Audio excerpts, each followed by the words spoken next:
भाजपचे जागा वाटपाचे सूत्र आता शिंदेंना अमान्य असल्याची माहिती समोर आली आहे।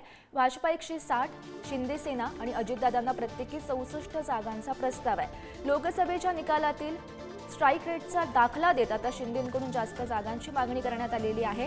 शिंदेंच्या शिवसेनेनं आता 80 जागा मागितल्याची सुद्धा माहिती समोर आली आहे। महत्त्वाची बातमी आपण सध्या पाहतोय आणि या संदर्भात अधिकची माहिती जाणून घेऊयात। आमचे प्रतिनिधी आवेश तांदळे सध्या आपल्यासोबत आहेत।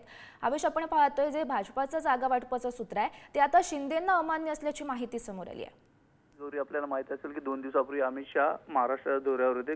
2 दिवस त्यांनी मुंबईतच तळ ठोकून ठेवला होता आणि 2 दिवसात त्यांनी मुंबईचे सर्व गणपतीला भेट दिली, पण राजकीय चर्चा सुद्धा झालेली आहे। अजित पवार असो किंवा एकनाथ शिंदे यांच्याशी ते वैयक्तिक चर्चा सुद्धा झाली आहे। त्यात अमित शाहकडून त्यांना 64 जागेचा प्रस्ताव दिला होता। दोन राष्ट्रवादी अजित पवार पक्ष आणि शिवसेना शिंदे पक्षांना, पण शिंदे यांनी 64 जागेस नकार दिलाय, कारण की त्याचे लोकसभेचा जो निकाल आहे, स्ट्राइक रेट आहे, ते जवळपास 50% आहे। त्यांना 15 पैकी 7 जागेवर त्यांनी विजय मिळवला होता।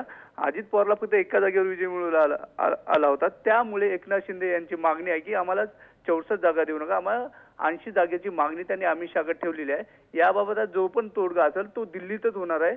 गौरी, हो, नक्कीच आवेश, धन्यवाद दिलेल्या सविस्तर माहितीसाठी।